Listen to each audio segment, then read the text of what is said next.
So, tired after the last episode? I hope so. But there's some good news. Most of the difficult topics we leave behind us. And now we can concentrate on sightseeing, and there are plenty of things to visit. So let's continue with the partisan approach to the map. We visited northwestern region of Slovakia. Now we are going to southwest. First of all, to the Trenčín country, with the capital of Trenčín itself. And then we are going to continue through Little Carpathian Mountains to Bratislava itself, and then off east. But let's take it step by step. First of all, you are going to see such views. And mind you, Slovakia today is a rather industrialized country, and in some places there's still coal mining going on. To me, it's basically communist legacy still lingering on. But we are not here for that. We are going to visit a crib. Now, to my non-Catholic viewers, according to tradition, Christ was born in a little shed in a town called Bethlehem.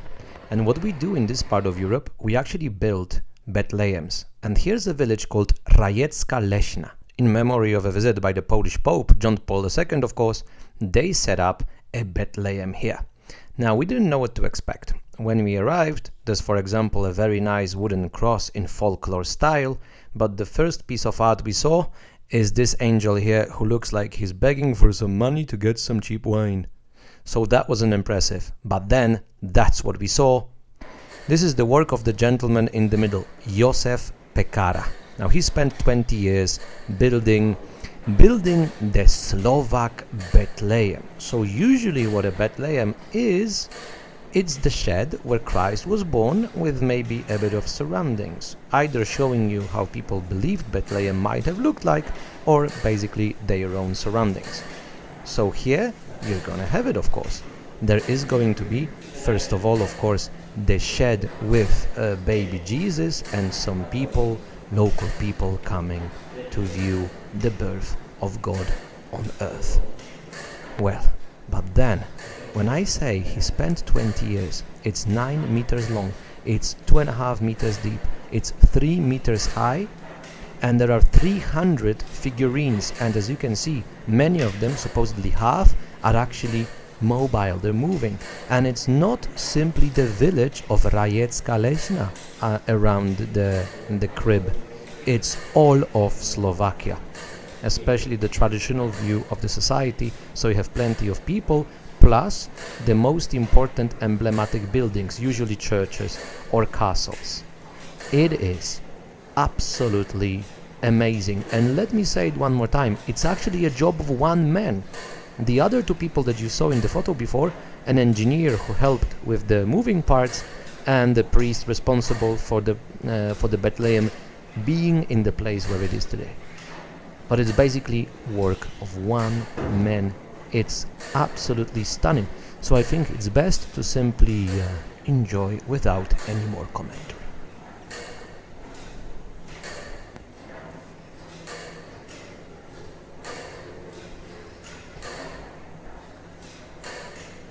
Maybe let me add one more thing. If you've seen the introduction to the Slovak adventure, we had a very nice coincidence to see how they are putting up the Moi.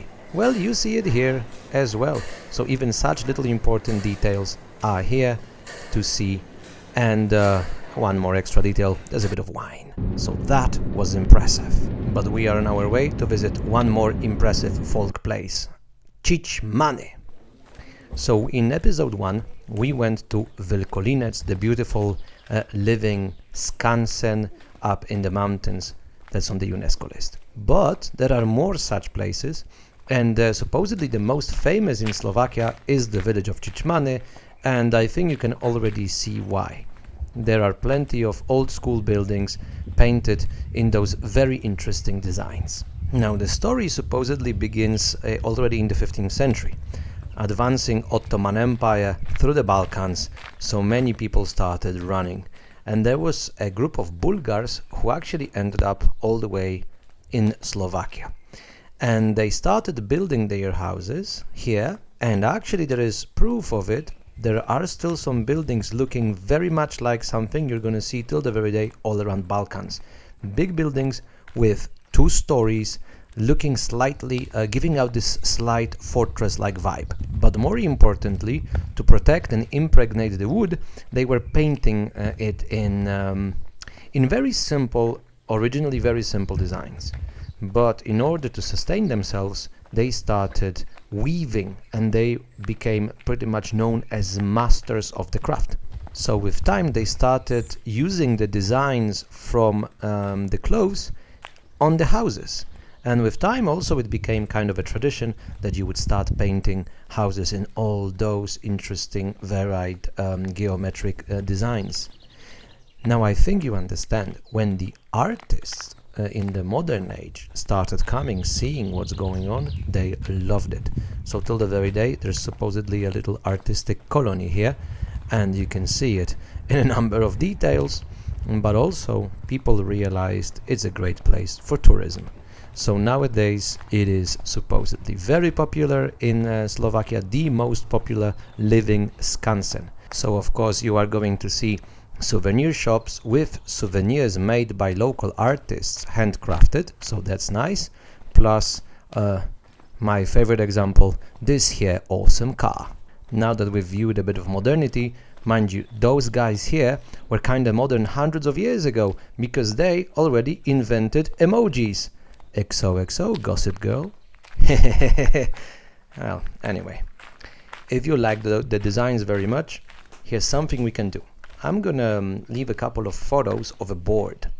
Now you will have to pause, take photos of the board and use Google Translate, as it's only in Polish and Slovak, but they explain what the designs are. So then when you have it done, you can go back, roll back to the beginning of the Chichmany village, and then you can simply kind of read the facades with the explanation. Of course, it's a bit of work, but hey, you never know, maybe somebody would like to do it, so here's an opportunity. Now, my impressions were, I don't know, I don't want to use the word disappointment, but the place was kind of empty. I was expecting some more life, and there were like 3-4 people with us, and well, half an hour and a coffee. I guess what really happens is I am so in love with Vlkolínec that nothing else even comes close. Anyway, time to continue towards Trenčín. And here's an unexpected highlight on the way. We had to go through little mountains called Strazzowski mountains. And I don't know what it is. Maybe it is the afternoon sunlight. Maybe it's the 80s music from the radio. Or maybe the mountains really are super picturesque. So basically, at a certain moment, we felt like we entered an impressionist late 19th century French painting.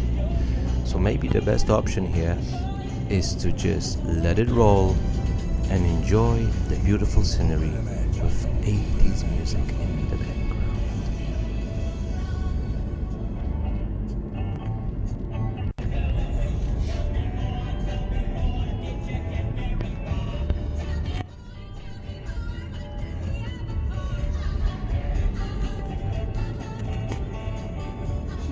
Esto es de un cuadro.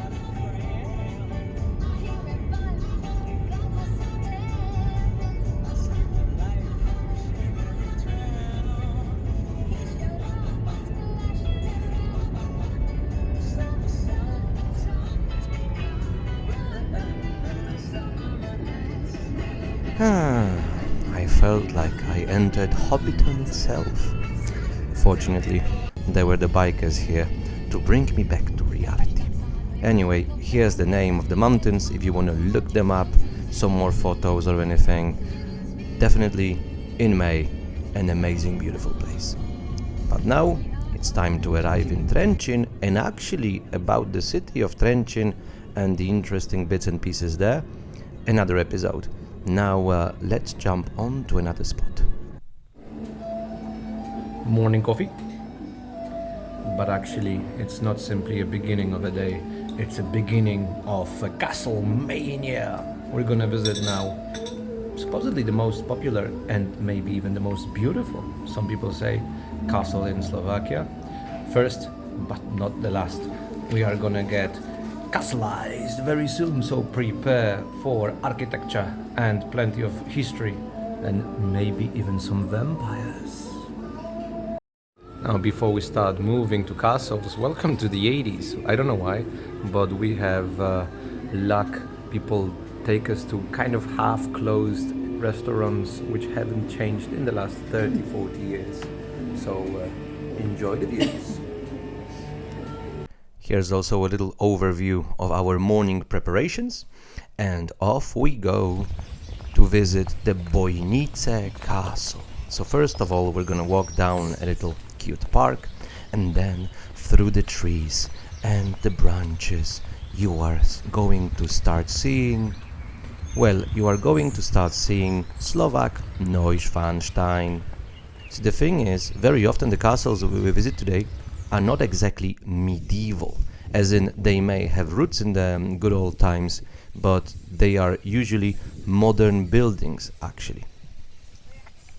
Maybe the best way to see the difference, if there are all the pointy towers, if you have all the nice and beautifully looking bits and pieces of architecture, if it looks fairy tale-ish, it's not old. But of course it doesn't mean that it lacks in charm. Quite the opposite, it is charming full on 100%. Before we enter it, one extra detail: there is a linden tree that's 700 years old, and even Matthias Corvinus, a great Hungarian king of late 15th century, used to sit there, supposedly even writing documents from under our lovely Bojnice linden trees. No offense to anybody, but it wasn't the most impressive tree I've ever seen. But ironically, that may be the oldest object in the castle grounds. Anyway, let's jump in right through the gate into the castle itself. So it's time to start visiting the castle. So first we're gonna enter it up the ladder here, and the entrance is up there. Bad joke. Alright, sorry, no more bad jokes. Especially that it's getting serious. We are entering the castle.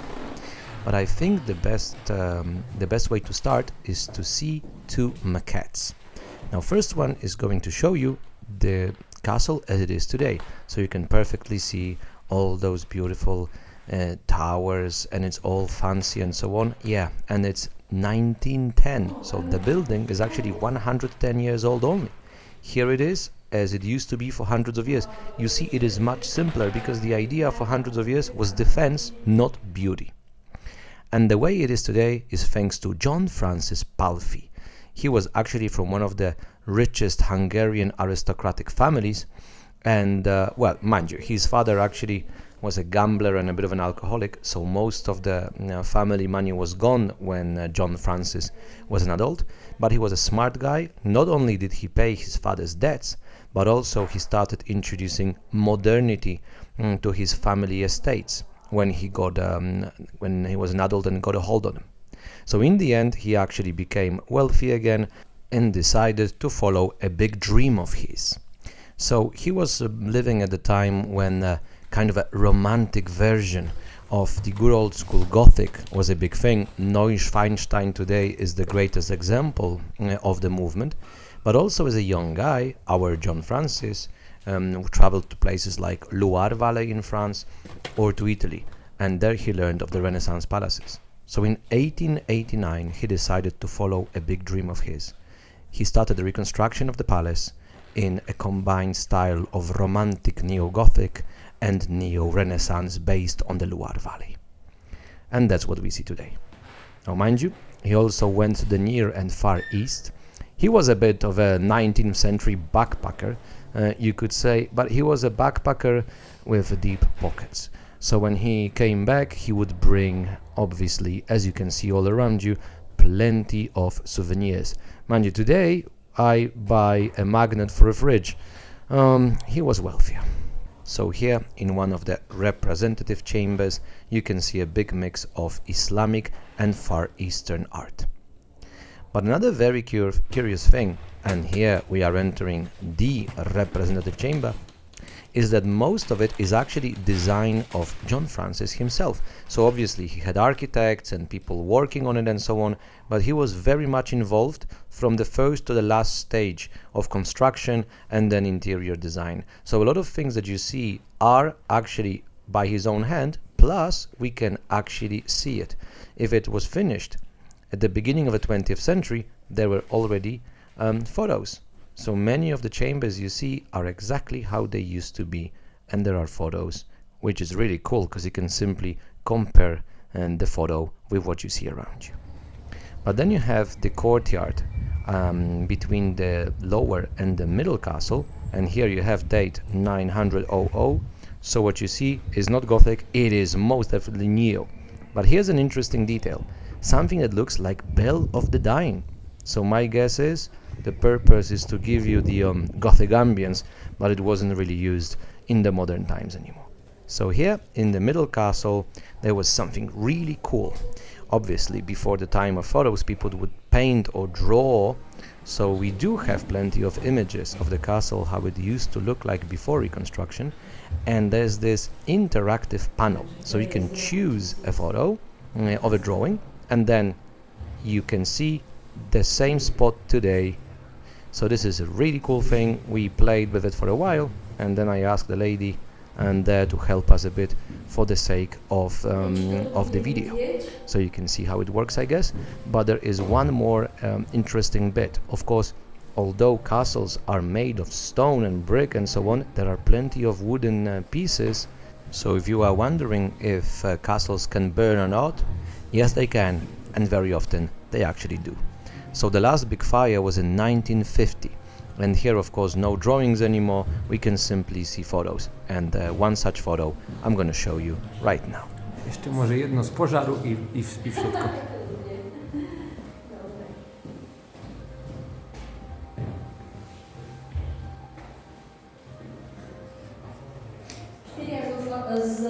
So one more courtyard, again full neo-Gothic in front of you, but then of course not everything is new. So for example, every castle would have armories, and many of the things in the armories would survive, and here you see them, swords and pikes and armor, which looks pretty awesome. But the stairs now take you to the private chambers of Mr. John Francis, and let me tell you this, the guy must have had power in his legs, because the walk up the stairs was long, and I imagine there was no lift, so the gentleman must have been rather fit, I guess. Anyway, it was worth it because his private chambers were, I think, even better than the representative ones. See, they were like too flashy, too shiny for my taste. It's like you really want to show off with your wealth and you just go a bit too far. But his private chambers were amazing. They were done with amazing, beautiful taste. And let's concentrate here on two things which I guess with architecture are very often forgotten. Let us start with carpentry, because of course around you there are a lot of there's a lot of furniture, so let's look at details. And I mean details. I can't even imagine the amount of work and talent you needed to create all those pieces of furniture here. Not all of them were very comfortable, I guess, but all of them are amazing pieces of art. It is also worth looking up from time to time. But another underestimated thing is smithing. And here you've got this awesome little hand, plus all the details, even candle holders. When you start looking at them, again, every single one is a separate piece of art. I can't even, again, imagine the time and effort that went into creating such crates. And not only the big official ones. I have no idea what that is, but it's another piece of art. Even the tiles on the stove were artistic. Like anywhere you looked, it was beautiful. So here you've got the dining room and two types of beds. Those were not very comfy, I guess for show, and that was the one when our gentleman would sleep. Now that I mentioned sleeping, let's go down to the final resting place of John Francis Palffy. He actually, sadly, did not live to see the end of his dream come true. He died 1908, and the reconstruction of the palace was finished 1910. but of course nobody had any doubts that he had to be here forever. So just as the palace, his sarcophagus is full-on historical with his full name in Hungarian and the coat of arms of his family. And now that I mentioned the word family, he didn't have family of his own, died without direct heirs, so in the end half of his family could claim his heirloom. There were 20 to 40 people claiming it, and of course I think it comes as no surprise, so many people, plenty of quarrel. Actually, they were quarreling so much, in the meantime First World War ended and Austro-Hungarian Empire collapsed. So in the middle of the 20s, the Czechoslovak government actually struck a deal with the heirs. But in the meantime, both some of the local people and some of the heirs pretty much stole half of the castle. So imagine, with all the beautiful things we've seen there, how many more beautiful things there must have been before that little issue.